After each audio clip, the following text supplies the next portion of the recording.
Salut tout le monde, c'est Shinji pour euh, pour une vidéo réponse sur euh, le PDF à quel prix. C'est une vidéo réponse par rapport à ce thème qu'a traité François Letard de JDRD 30.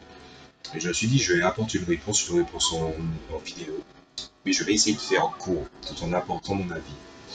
Donc, alors, ce débat il revient assez souvent dans les communautés de rôlistes, dans les forums, et même entre les joueurs, entre les MJ qui pourraient se rencontrer en convention.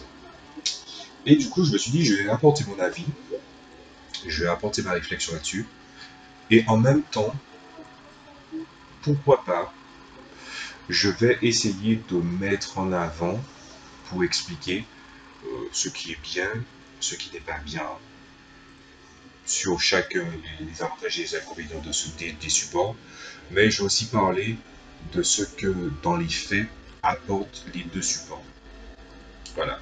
Donc on va parler du physique versus dématérialisé. C'est parti. Alors on va faire un petit peu de contexte concernant mon histoire avec le jeu de rôle. Ceux qui ne savent pas, euh, je vous invite à regarder la vidéo sur mon histoire avec le jeu de rôle. J'avais fait une vidéo de fin d'année, c'était pour ça. Vous allez comprendre par la suite. Je vous autorise, si vous voulez, à faire pause et à ce moment-là revenez. Si ça ne vous intéresse pas, on va aller dans le vif du sujet. Et donc, j'ai connu le jeu de rôle par des moyens détournés. C'est-à-dire qu'il y a des joueurs qui jouaient, mais qui ne voulaient pas spécialement que je les regarde de jouer. D'ailleurs, c'est des potes. Je jouais aussi au livre dont vous êtes le héros. Et après, à l'époque du lycée, je commençais déjà à m'intéresser au jeu de rôle. Et très clairement, je le dis, je ne me serais pas intéressé au jeu de rôle si je n'avais pas trouvé justement déjà le jeu de rôle que mes potes jouaient à l'époque. Vu qu'il ne savait pas foutu de prononcer le nom du jeu correctement. True Story, allez voir l'histoire sur le jeu de rôle. Et du coup, ce qui s'est passé, c'est que c'est le premier jeu de rôle que j'ai joué, c'est-à-dire Warhammer. Warhammer V1. Donc, c'est-à-dire qu'il n'était plus édité, puisque je crois que la boîte Descartes a fermé, les éditions Descartes a fermé. Et du coup, il y avait des livres, il y avait des suppléments donnés généreusement aux joueurs par des joueurs qui voulait faire renaître le livre. Quand j'étais petit, il y avait je sais pas pour vous, de l'autre côté de l'Atlantique, c'est-à-dire le Canada, l'Amérique, comme ça, mais pour les Français, donc en Outre-Atlantique, eux, ils ont un livre, et donc les Martiniquais aussi, ils avaient un livre, euh, au niveau de la quatrième de couverture, on vous disait, le photocopiage tue le livre. Il m'a fallu jusqu'au lycée pour comprendre vraiment l'ampleur de comment un livre peut être comment dire ça, dénaturé, déstructuré au niveau de la propriété intellectuelle, à tel point que ça peut être envahissant. Et c'est à ce moment-là que je l'ai compris, et je l'ai compris dans l'ensemble de ce qui est créable. En fait. Tout ce qui concerne la création, j'ai compris, j'avais déjà compris que le plagiat, ce que ça amène, même si j'ai bien livré un petit peu à comprendre. Voilà, je l'ai appris au collège. Ouais, plagiat. Après, on m'a expliqué, après j'ai compris. Mais en tout cas, les conséquences du photocopiage, je l'ai compris que très tard, je l'ai compris au lycée. Et au moment où je l'ai appris au lycée, 2 ans après, à peu près, je me suis dit, Mhm. En fait, comme n'importe quel outil, il y a une facette positive et négative. Le dématérialiser, les formats PDF, le photocopiage, peuvent tuer un livre qui peut être récent. De toutes les façons, les versions virtuelles maintenant sont proposées. Et je dirais que ça serait plus difficile de proposer une copie d'un truc virtuel puisqu'il est encore à la page. Donc je pense que ça n'arrive plus trop.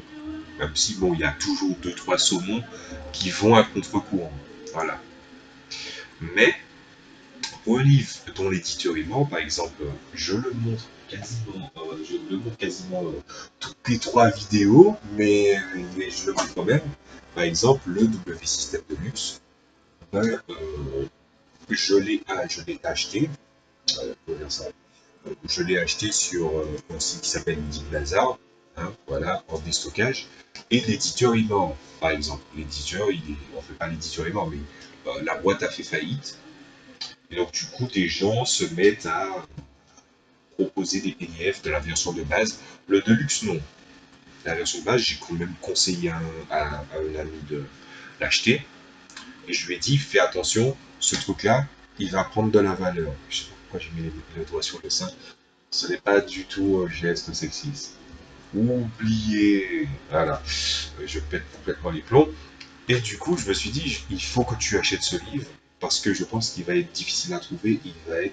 C'est un truc qui est tellement riche, en fait, parce que je lui ai dit ça après 4 ans de réflexion et en fait, les abrégés dans ce livre me faisaient chier. C'était chiant. En fait, il faut le lire au moins 20 fois pour comprendre toute la nature de ce livre. Et je lui ai dit, fais gaffe. Si ça disparaît, et qu'il est difficile à trouver, si tu voudras le réacheter par la suite, il coûtera cher. Le temps me donnera raison. Et du coup, ce qui s'est passé, c'est que je l'ai acheté à Ludic Bazar, en déstockage, avec des dés. D'ailleurs, Ludic Bazar, au passage, comment vous expliquer ça? S'il y a des gens de Ludic Bazar, ben, j'adore ce que vous faites du déstockage, c'est cool. Vous avez vraiment des promos intéressantes. Et au niveau des frais de port, mais c'est la fistinière absolue. Vous êtes des monstres. Il fallait que quelqu'un vous le dise. Voilà. Du coup, ben, j'ai acheté ce livre. J'étais dans les compréhensions la plus totale pour la raison des abrégés et aussi de deux ou trois trucs de détails techniques que je ne citerai pas. Et je me dis, mais c'est pas pertinent. Oui, effectivement, si vous cherchez la pertinence, par exemple, dans le style graphique de l'illustrateur de l'époque, donc de ce truc, mes joueurs, on fait toutes sortes de blagues qui étaient possibles là-dessus, c'est mort. Donc, du coup, euh, j'ai pris du temps à trouver la richesse de ce livre. À peu près 4 ans. En 4 ans, j'ai relu le livre, j'ai relu, et après, je l'ai compris. Et après, ben, du coup, j'ai commencé à vanter les mérites de ce livre. Et je continuerai encore parce que si vous voulez un système générique, vous voulez faire un one-shot, ça passe, vous voulez faire un jeu de campagne, ça passe. Et si vous voulez faire un jeu et un système de résolution qui est surtout très très bien épaulé par le paravent, d'ailleurs n'hésitez pas à consulter la vidéo qui va suivre sur les paravents parce que ça va vous intéresser. Donc voilà. Et donc, au passage, puisqu'on y est, les paravents, ben, je vois mal des personnes faire un paravent avec des feuilles A4 tout droit sorties d'une imprimante, avec des feuilles hyper légères, hein, donc voilà. Euh, Tout ça pour ah, je vais les scotcher, je vais faire un fond paravent de mes coups. Déjà que le paravent de base, il se fait emporter par la moindre bourrasque. Les bases, je vis en Martinique. Donc oui, les gros clichés, il pleut parfois beaucoup, il fait chaud, et les grosses rafales. Les grosses rafales, ouais, c'est vrai. Donc vous pouvez, sur une inattention, vous rendre compte que votre paravent, il a volé à 6 mètres. Voilà. Et donc du coup, euh, il y a, comme vous voyez, ben, en fait, sur le dématérialisé, euh, il n'a pas forcément que des adeptes. Mais je rajouterai quand même un détail. Et ça, je l'ai compris quand j'ai pris la version 1 de Warhammer. Et surtout quand j'ai repris récemment. Je me suis dit, je n'ai pas trop envie de masteriser un truc compliqué. Et il faut que je me réapproprie des règles. Quand je me suis réapproprié des règles, je me suis dit, ça va être difficile. Et en fait, non. Pourquoi? Parce que depuis Windows Vista, même si Vista, vous savez déjà ce que tout le monde en pense, il a créé un outil qui sert, c'est l'outil capture. C'est-à-dire, j'avais le livre, je le dézoomais suffisamment pour être à un zoom équivalent à une page réelle, et je prenais les éléments pour constituer justement des espèces de guides et des espèces d'infos, de toutes sortes d'infos utiles, même les profils de créatures, pour, voilà, c'est pas du tout ça, mais c'est pour montrer, c'était pour faire des guides un peu comme ça. Ce qui aura le mérite, à mon sens, de pouvoir prendre ces fameuses vignettes, les différents passages que j'ai créés, les imprimer et les utiliser. Voilà. Je me vois mal réimprimer tout un livre en PDF. Il y a des personnes qui le font. Parce qu'il y a des services qui le proposent. Oui, vous pouvez relier votre livre. Et en fait, vous vous rendez compte que euh, pour le nombre de pages, je crois que c'est au nombre de pages. Son nombre de pages, plus les spirales, si vous n'avez pas pensé à les acheter, ça vous explose le cul. Et je vous demande à vous en commentaire, puisque moi je n'ai qu'une vaguité, hein, puisque j'ai fait des études un peu dans le milieu bureautique, mais je me doute bien que ça pète le cul en fait.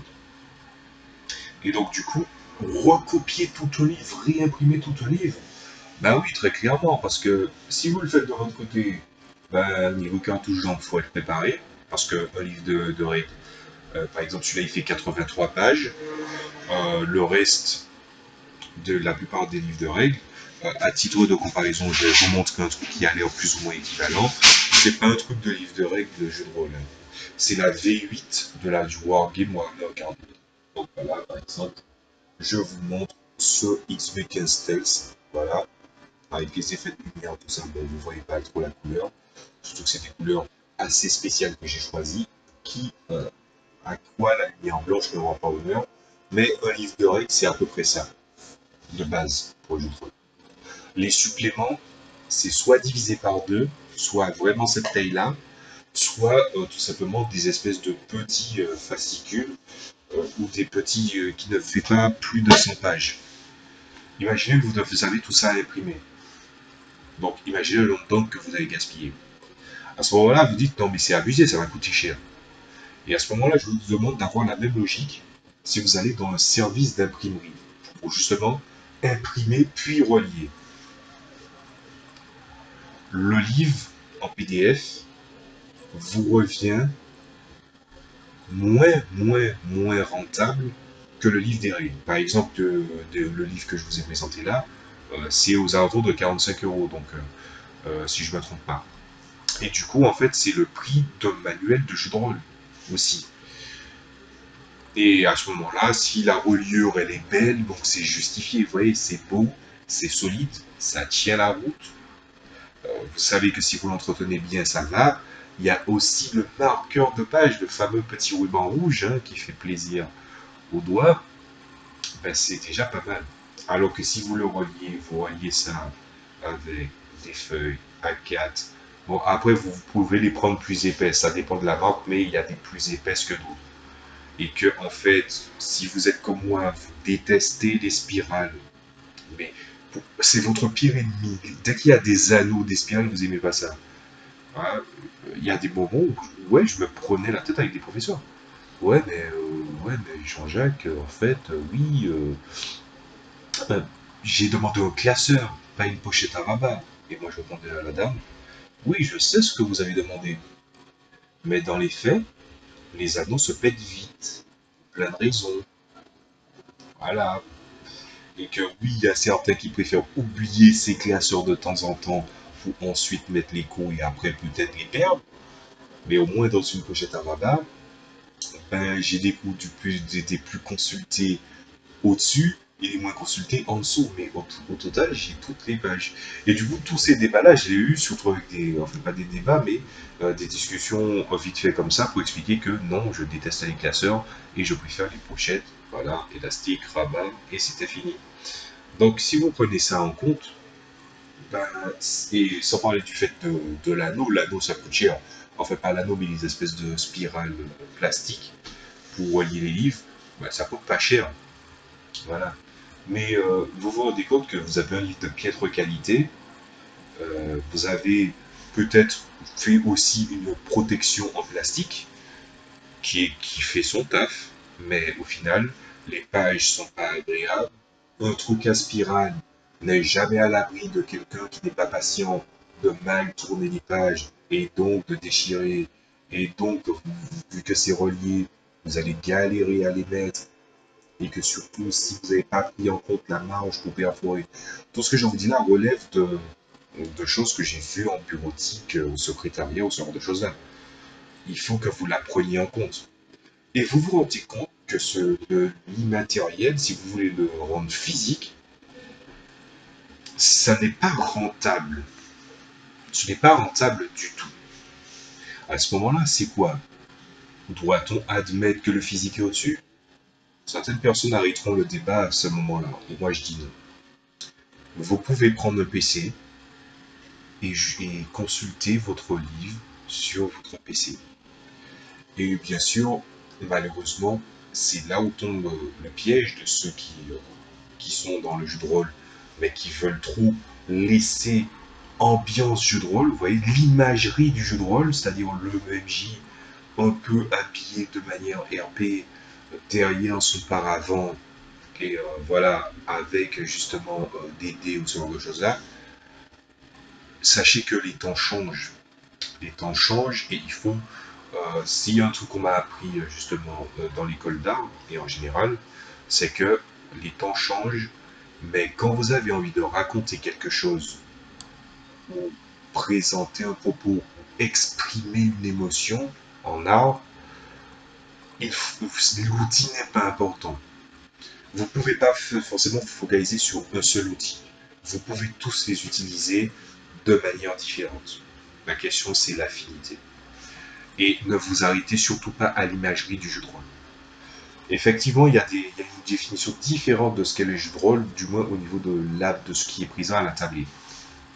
Mon PC, pour le meilleur et pour le pire, ce n'est pas genre, comme certains diront, mon deuxième cerveau, parce que très clairement, il y a des personnes, voilà, on va pas être médisant, mais c'est pas leur deuxième cerveau, c'est leur vrai cerveau qui peut tomber en panne. Ceci est une autre histoire.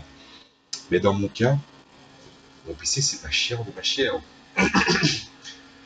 Voilà, c'est une extension de tout ce que j'ai appris, condensé dans un seul objet, et qui me permet des folies qui ne me seraient pas permis en physique. Je suis nul en maths, je suis très nul en maths. Mais en essayant de créer des jeux de rôle, de créer des jeux tout court depuis que je suis petit, je me suis rendu compte qu'il me fallait des outils efficaces pour mettre en image, mettre en lumière, mettre en chiffres, mettre en lettres ce que j'ai besoin de créer. Et à ce moment-là, ben, le PC remplit très bien cet office. Pendant une période, je jouais à mon jeu de rôle principal, celui que je suis en train de créer, en normal, c'est-à-dire avec une fiche que j'avais improvisée, pas jolie, qui était faite sur Excel. Puis je l'ai modernisé, et quand j'ai commencé à apprendre des choses sur InDesign, je me suis amusé, j'ai fait des nouvelles fiches. Et quand j'ai fait les nouvelles fiches, je me suis dit, avant que je crée ces fiches en version moderne, j'avais des interfaces qui me permettaient de naviguer sur les infos des joueurs. Et ce pour plusieurs raisons. Déjà pour savoir s'il y avait des joueurs qui étaient un petit peu matrixants, hein. Matrixant du verbe matrixer. Matrixer, en fait, c'est un mot pour dire au-dessus de la mythomanie. Il veut recoder l'univers par le mensonge, l'univers réel. Vous voyez ce que je veux dire par là? Et voilà, à force de matrixer, c'était chiant. J'ai pas eu de joueurs qui ont matrixé, heureusement. Euh, mais voilà, des documents, j'avais toutes leurs infos sous les yeux, et ça permet de réveiller un joueur un peu trop lent d'esprit en lui disant ouais mais faut pas 15 secondes, faut pas une minute pour consulter ses fiches. Après vous savez déjà, oui la fiche, je pense que je vais faire une vidéo tout de suite derrière sur les fiches de personnages. Je crois que je vais le faire. Et du coup, ce qui se passe, c'est que euh, à ce moment-là, ben, l'ordinateur, qu'on le veuille ou non, est utile. Et par extension, le mat de dématérialiser est utile. Vous pouvez naviguer entre plusieurs livres si le besoin est ça. Avec les nouvelles versions d'Adobe Reader, par exemple, vous pouvez faire plusieurs onglets du livre. D'ailleurs, je vous donne une petite astuce à ceux qui consultent le PDF.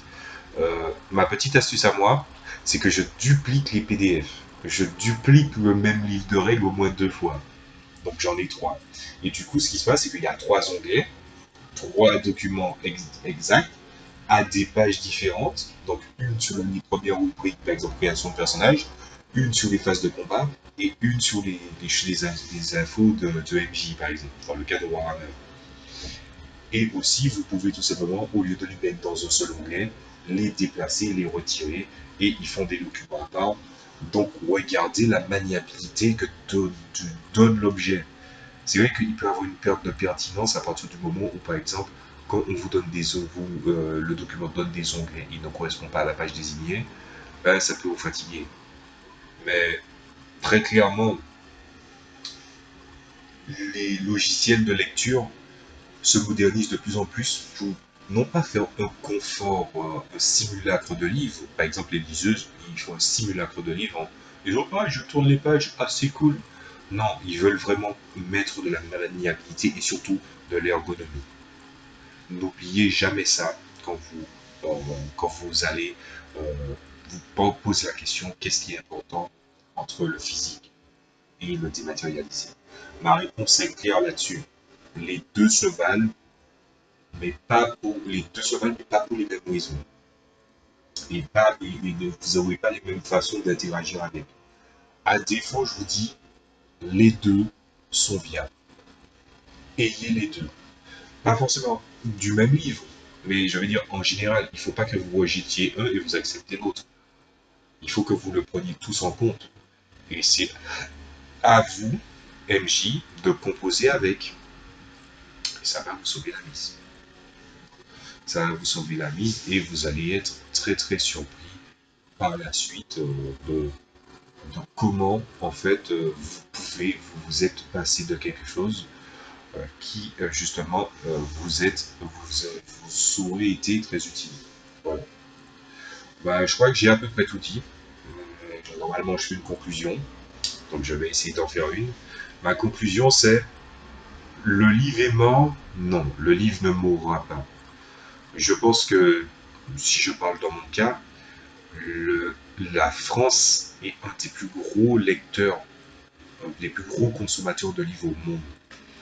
On a un rapport au livre très très poussé. Je vois mal ça disparaître, par exemple en France, et même en général. Si finalement tout finit par se casser la gueule, moi je dis toujours ça à mes joueurs, ceci ne tombe jamais en panne. Il n'a jamais de problème d'électricité. S'il est bien entretenu, bah, il peut durer très longtemps. Mais il faut aussi prendre en compte la valeur d'un outil à sa juste fonction. Donc, s'il y a moyen que vous puissiez être plus optimisé dans votre façon de masteriser, plus facile de naviguer entre les livres, qui sait de partager avec avec les joueurs, entre vous, les livres, pour que vous puissiez comprendre les efforts de MJ ou ce qu'il a fait ou ce qu'il a dû faire pour rendre sa tablée viable. Mais à ce moment-là, on peut dire que les deux se valent et que c'est bien bête de se passer d'un par rapport à l'autre. Donc, au lieu d'analyser l'imagerie que rapporte le jeu de rôle, de par ses objets, posez-vous plutôt la question de qu'est-ce que ces objets ont à vous présenter et à vous raconter. C'est comme ça qu'on devient un MJ efficace. Je suis sûr de ça. On va se quitter là-dessus. Très clairement, je vais quand même faire une petite vidéo. Elle va être un peu salée, la prochaine. Voilà, je vais parler justement du rapport de la fiche perso. J'ai parlé des fiches perso à titre de tuto, d'expliquer qu'est-ce qu'une fiche perso. Mais en tant que MJ, j'avais envie de parler au nom des autres MJ, à vous joueurs, parce qu'il y a des fois où c'est pas possible. C'était Jinji Pochi JDR. Je vous dis à la prochaine fois. On se retrouve probablement pour une vidéo. Allez, un petit tacle à destination des joueurs. A plus.